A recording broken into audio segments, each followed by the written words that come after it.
أكبر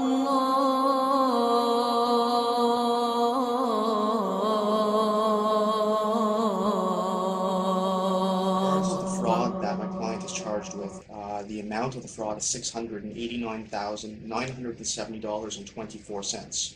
Alhamdulillah. Assalamu alaikum warahmatullahi ta'ala wa barakatuh. My name is Ishaq Mustaqim. My father is from Haiti and my mother is from Switzerland, and I'm Muslim 2 years now. I was born in Montreal and I grew up in Montreal. When I was a young kid, I was really good in school. Like my mom, I'm sure my mom had like high hope in me because I was his first kid, and I was a really good kid, really good grades in school and everything. Everything changed while I was looking for happiness. I was only living with my mom and my stepfather, and I didn't really have a father figure. My stepfather was not a father figure, and my dad was not in my life. So I ended up being raised by the street. So at the age of 13, 14 years old, I started looking like the other kids in school.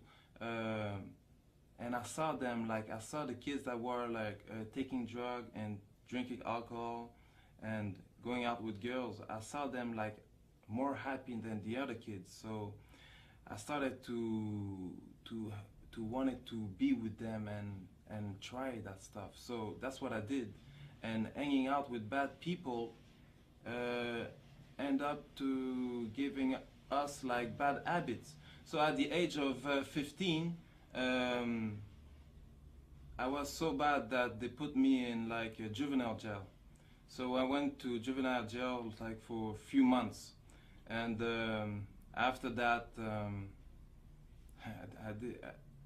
I didn't stop like doing bad things. I did so much bad things that they wanted me like to lock me down like for good. So I ran out from that juvenile jail, and after that my mom had to send me back to to Switzerland. So I went to Switzerland to work for her brother, and I was working there I worked there for 3 months. But then again, I was alone there, but I put myself into a trouble that the police was looking for me, that I had to come back here to Montreal. And that was at the age of 17. At the age of 17, I cooled off. I stopped doing like bad things a little bit, because I was saying to myself like soon I will be 18, and soon like if I get caught, I will go to jail. But I don't know what happened with me. Like at 18, like I started back again, and they got me, and I went to jail for like 2 years. Before I went to jail, I learned that the happiness was into getting high, getting drunk, and getting with girls. But in jail, because jail is the school of crime, I learned that the happiness was into getting a lot of material thing, a lot of money. And 2 years in that jail made me have a criminal mind. I didn't have a really criminal mind before, but that 2 years, like that's what it did. And I was Christian before, and I was Christian, but I was not praying. I was only praying like when I wanted something really bad, or when I was into problems. And that jail time was for me a problem. So I started reading the Bible and praying a little bit. And I don't know why, like somebody that I wasn't speaking with, he wasn't around like who I was hanging with. He just came and gave me the Quran, and he told me to read it. But at that time, like I was reading the Bible, and the Quran was not written the same way, so it didn't like touch me. So I just like give it back.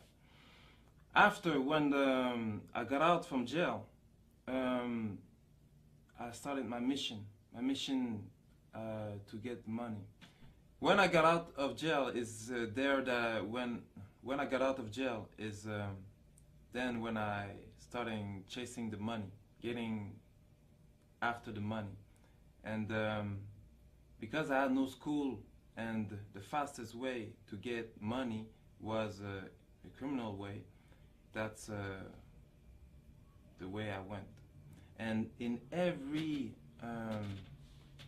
type of way to make money, any type of like bad thing you can think, I was in it, because really my plan was getting money. And I lived like, I don't know if it's a good thing, or if some people would say it's a good thing, some people would say it's a curse, because in my life, like, I achieved like most of my goals that I wanted. And for 10 years, like, I lived that life of like luxury, that life of power and respect. So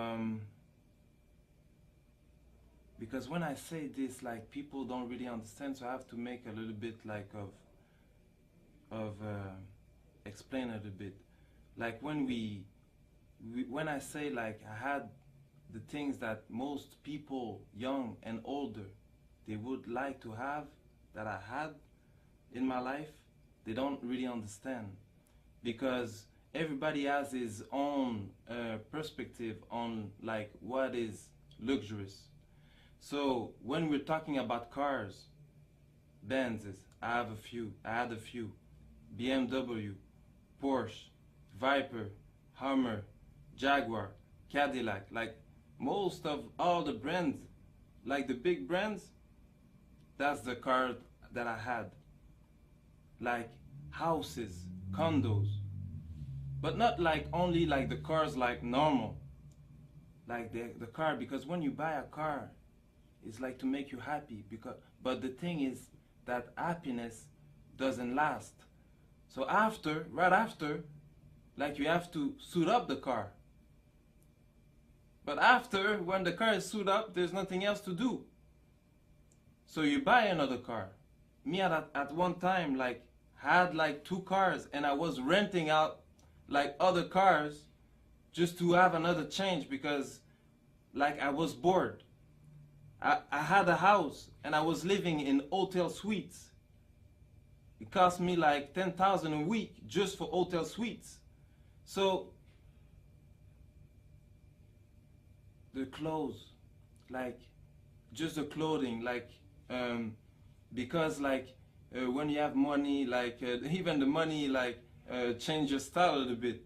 Because before I was like I was dressing like everybody, but after that I had to like buy suits, you know, like $3,000-4,000 suits, you know. And I had like me, I was not really the type that was going like into clubs and partying. I didn't really like that. What I liked it more was really, because really I was on a mission. I really liked it more, like staying home, counting money, planning for other plans, you know. So when I got out into the club, was only like for money purpose. When we had like meetings, or like when they invite me, so they had to be like VIPs and everything. Because the thing is that most of the rappers, they want to be like gangsters, and most of the kids, they want to be like rappers, but those rappers, they want to be like the criminals. And at one time, that was the type of person I was. I was a person that really liked like to enjoy a good meal. So that's what I liked it most. Every day going to big restaurant, like the biggest restaurant of the cities, and eating on floors that most of you will never see. like floors that are not open to the public. So we eat like for like few thousand a meal, and that's nothing because there's other people that's doing more, you know. So that was the type of life that I was living, and I lived like a millionaire life for like 10 years. But at the end, because all that doesn't come from nothing, you have to work a lot. And at the end, I was questioning myself, like, because when you have all that, and I didn't find the happiness, like, even at one time, because I was in my house, that I rebuilt my complete house, like, I made a container like to come in front of my house, and I destroyed everything, like throw out everything in the container, and I rebuilt everything like with the best of the material. But even after, I'm alone in my house, like, and I'm thinking like I'm not happy. Even if I drink the best of the alcohol, I'm not happy. So I was questioning myself like really badly, and it's then when sometime like you go into like little like what we can call like depression, because you're questioning yourself so much. And at the same time, like, because when you live that kind of life, it can't be good forever.